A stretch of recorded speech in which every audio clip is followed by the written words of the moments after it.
Hi friends, ഇന്ന് കുർത്തിയുടെ ഒരു tips ആയിട്ടാണ് വന്നിട്ടുള്ളത്. നമ്മൾ ബാക്ക് സൈഡ് ഷേപ്പ് കിട്ടാനായിട്ട് ഷേപ്പ് ടക്ക് പിടിക്കുമ്പോൾ ബാക്ക് ഭാഗം ഇങ്ങനെ പൊന്തി നിൽക്കുന്ന പോലെ ഉണ്ടാവും. അതായത് സ്ലിറ്റിന്റെ ഭാഗം ഇങ്ങനെ പൊന്തി നിന്നിട്ട് ഒരു ബോർ ആയിട്ടുണ്ടാവും.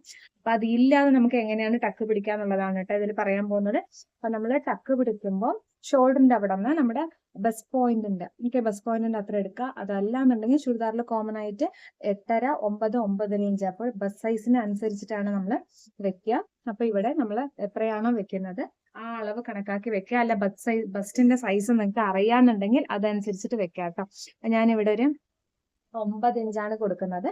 അതേപോലെ നമ്മൾ ബ്ലൗസിനൊക്കെ ചെയ്യുന്ന പോലെ 2 നിപ്പിൾ പോയിന്റിന്റെയും തമ്മിലുള്ള ആ ഒരു വീതിയും കൂടി നമ്മൾ മാർക്ക് ചെയ്ത് കൊടുത്തു. ഇനി നമ്മുടെ സ്ലിറ്റിന്റെ അവിടെ നിന്ന് 2 ഇഞ്ച് ഇല്ലെങ്കിൽ 2.5 ഇഞ്ച് മുകളിലേക്കാക്കി മാർക്ക് ചെയ്യാം. ഓക്കെ, സ്ലിറ്റിന്റെ അവിടെ ഇതുവരെ അടിക്കരുത്. സ്ലിറ്റിന്റെ അവിടെ നിന്ന് 2 ഇഞ്ച് അല്ലെങ്കിൽ 2.5 ഇഞ്ച് മുകളിലേക്കായിട്ട് മാർക്ക് ചെയ്തിട്ട് ഇവിടെയും ആ ഒരു രണ്ട് ബസ്റ്റിന്റെയും തമ്മിലുള്ള അകലം മാർക്ക് ചെയ്ത് കൊടുക്കാം.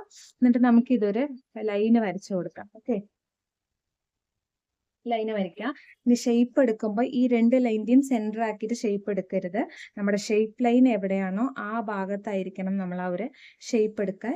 ബാക്ക് സൈഡ് ടക്ക് പിടിക്കുമ്പോൾ മാക്സിമം ഒരു 1/4 ഇഞ്ചിൽ ടക്ക് പിടിക്കാൻ ശ്രദ്ധിക്കുക കേട്ടോ. അതിൽ കൂടിക്കഴിഞ്ഞാലാണ് നമുക്ക് ഈ ഭാഗം നമ്മൾ ഇവിടെ കൂടുതലായിട്ട് ടക്ക് പിടിക്കുമ്പോഴാണ് ഈ ഭാഗം ഇങ്ങനെ പൊന്തി നിൽക്കുന്നത്. ഓക്കെ, അപ്പൊ ഇവിടെ ഒരു 1/4 ഇഞ്ചിന് 1/4 ഇഞ്ചിൽ ഇതേപോലെ ഇവിടെ ഒരു 1/4 ഇഞ്ച്, ഇവിടെ ഒരു 1/4 ഇഞ്ച്, അങ്ങനെ 1/4 ഇഞ്ചിന് പിടിക്കുകയാണെന്നുണ്ടെങ്കിൽ നമുക്ക് ഈ പൊന്തി നിൽക്കുന്ന പ്രശ്നമില്ലാതെ കറക്റ്റ് ആയിട്ടുള്ള ആ ഒരു ഷേപ്പും കിട്ടും. അതേപോലെ ഈ ഒരു ഷേപ്പ് ലൈനിന് ഇതേപോലെ എടുക്കാം.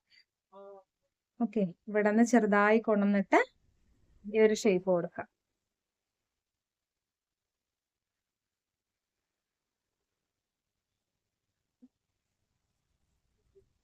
ഓക്കെ, ഈ ഭാഗം മാത്രമേ പിടിക്കാൻ പാടുള്ളൂ കേട്ടോ. ഇവിടെ നിന്ന് ഇങ്ങനെ നൈസായിട്ട് പോയി കഴിഞ്ഞാൽ നമുക്ക് നല്ല ഷേപ്പും കിട്ടും. ഈ ഭാഗം പൊന്തി നിൽക്കാതെ നമുക്ക് ചെയ്യാം. ഓക്കെ, അപ്പൊ ഇത്രയേ ഉള്ളൂ ഇന്നത്തെ ടിപ്സ്. ഈ വീഡിയോ ഹെൽപ്ഫുൾ ആയിട്ടുണ്ടെന്നുണ്ടെങ്കിൽ ഒന്ന് ലൈക്ക് ചെയ്യാനും പുതുതായിട്ട് കാണുന്ന ആരെങ്കിലും ഉണ്ടെങ്കിൽ ഒന്ന് സബ്സ്ക്രൈബ് ചെയ്ത് സപ്പോർട്ട് ചെയ്യാനും മറക്കല്ലേ.